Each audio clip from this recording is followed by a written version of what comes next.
My boyfriend thinks it's wrong for me to shame and expose a woman who tried to blackmail us cause it's mean. So as usual, me and my boyfriend were talking and ranting on Discord about our problems, and the topic of a certain ex-friend of his popped up. This ex-friend of his once falsely accused him of sexism and racism and legit blackmailed me to be quiet, or she'd try her best to ruin his life. This person has long been gone from Reddit. She blocked both of us and deleted her account, so I'm not really scared she'll find this. We get deep into the conversation, and I have a lot of regrets about that whole ordeal, mainly just letting her get what she wanted. Looking back, I should have fought back more. That bitch definitely doesn't deserve any peace of mind, and looking back on a lot of our messages, I only recently noticed how much she honestly tried to manipulate me, and I'm pissed I never got to confront her about how awful she is as a person. But I sigh and pat myself on the back, because in my eyes, there wasn't much I could do. She had leverage over my boyfriend, and I had no leverage against her. At the time, looking back, there's a lot of red flags and genuinely a shit ton of leverage I could have used against her. But I just can't shake the feeling of shame that I had to bend the knee to that bitch. I rant about my thoughts to my boyfriend, and he drops a bombshell on my head. He reveals to me that there were entire threads they had on Reddit of her saying some extremely fucked up shit and justifying a lot of morally dubious things I won't get into. My jaw drops. Why the fuck didn't he say this back then? We could have won that whole debacle if he just pulled his cards out. Naturally, I explode all over him. I usually don't like getting mad at him, but this was just legitimately infuriating. Letting that bitch go was one of the biggest regrets of my life. Letting her win, giving her the satisfaction of beating us 3 months later, and my head still aches when I think back to it. And to know all this time, he had the ammunition to take her down makes me all the more mad. His reasoning is that it's not nice to blackmail or threaten people for any reason, and I'm standing over here like, bruh, she blackmailed and threatened you. I was furious. The first time I've ever been mad at him in all 4 months of our relationship. That woman walked all over him, threatened to ruin him, mentally broke him to the point of near suicide, and he can't bring himself to tell the world she justifies pedophilia and terrorism? Man, there's being nice, there's being too nice. This is too nice. She hurt him bad. And to this day, he's still hurting, but he can't hurt her back? What the actual fuck? So I yell at him because I was naturally very pissed at the fact one of the most negatively defining moments of our lives could have been avoided if he had just went all out back there. I wanted to post everything. Like, every fucked up thing she said in their chat history. I know she's long gone and it doesn't matter now. But a part of me wishes somewhere out there, someone sees her messages and is reminded of someone they're talking to and puts 2 and 2 together. But my boyfriend is adamant that I don't, because he just wants this whole debacle to be over. He wants to forget all about her and doesn't want that drama ignited back if somehow this post got to her and she came back to start shit again. But also, he feels like it's important to have moral high ground, to not deal with blackmail using blackmail. And I understand that he's a good person. He doesn't have to be tied down by that. I, on the other hand, am not a good person. I have no qualms ruining this woman's legacy for what she did to me, but more importantly, what she did to him. To this day, my little man still has a crack in this heart that will never heal all because of her. He tells me I'm being irrational. And to spend some time thinking this through, it's been 2 hours and I still don't see where I'm wrong on this. Edit. If she is somehow still around under a new account and hasn't already blocked the 2 of us, I dare her to come at me, to not be a coward, but don't bring him into this. I want her to try her BS with me again. I'll make her pay. Next story, .aita for telling my mom she should stay with me postpartum instead of going to see my SIL, who is also due soon. So I come from a culture where it is common for the woman's mother to stay with her and assist her during the end of pregnancy, the birth, and the first few weeks after the baby is born, until she fully recovers and is able to care for the baby unassisted. My mom has always talked about wanting to do this for me. This is my first pregnancy, so while I am very nervous when I announced it, I knew my mom was looking forward to helping me through this phase, as I am her only daughter. My brother and SEL already have 1 child, and she found out she was pregnant with her second and was due soon after me. My SEL and I have a great relationship, and when she had her first child, she chose to have it in our home country where her parents are. She had the same support from her own mother at the time, and even extra support from other relatives, including my mom. Although I live in the US, I went to visit her and help in any way I could because she felt that was important. I did too.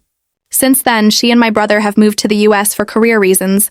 Me, brother, and SIL are all citizens, but all of our parents live in our home country. They decided to stay in the US to have their second child.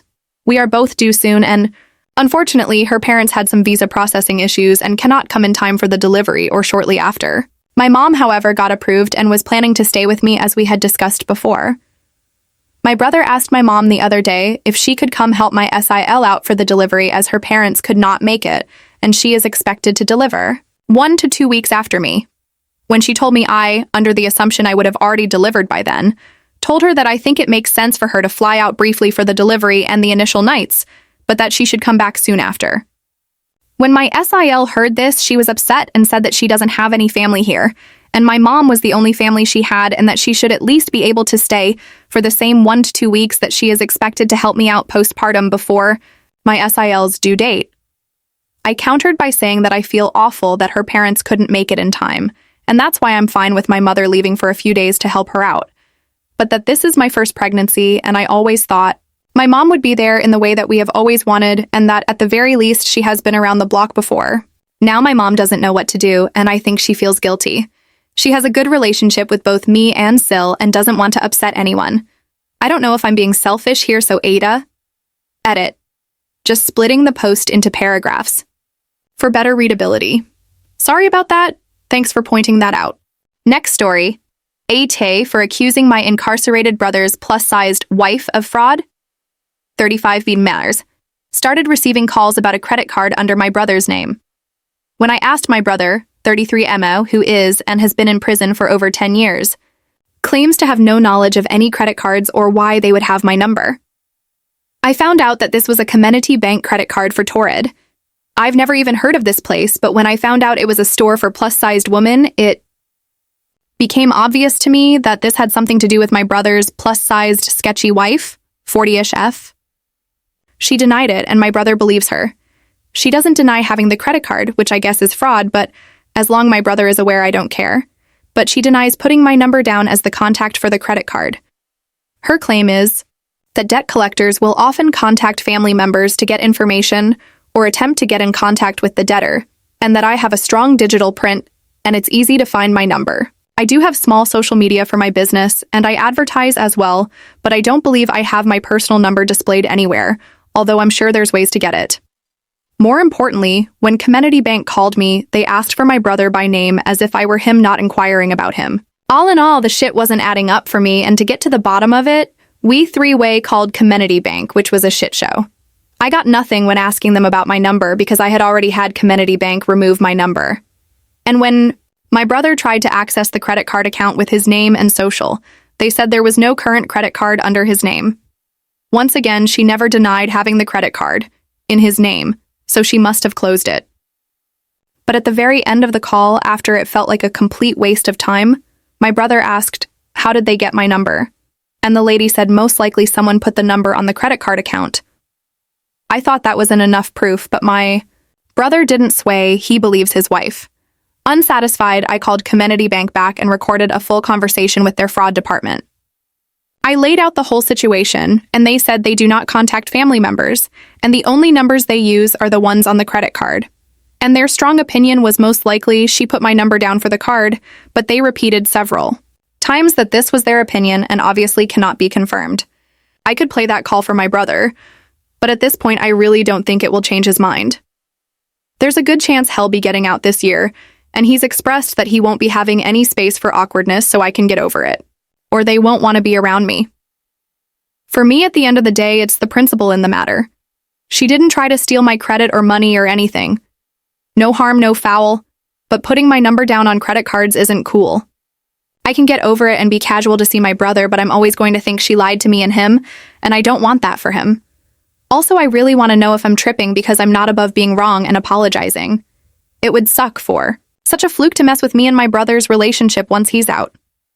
Do you guys think she used my number on the credit card, or am I tripping y'all? Aida? Next story.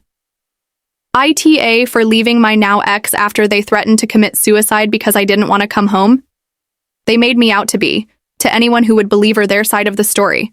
For long story short, we got together when I was 13, they were 15, almost 16.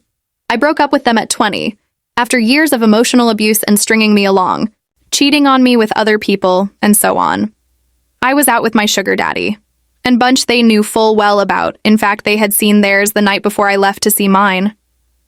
I was supposed to be gone for only 1 week. Everything was thoroughly communicated. I never left them in the dark. I lost my job unfairly while I was away from home, and let my now ex know abti the situation.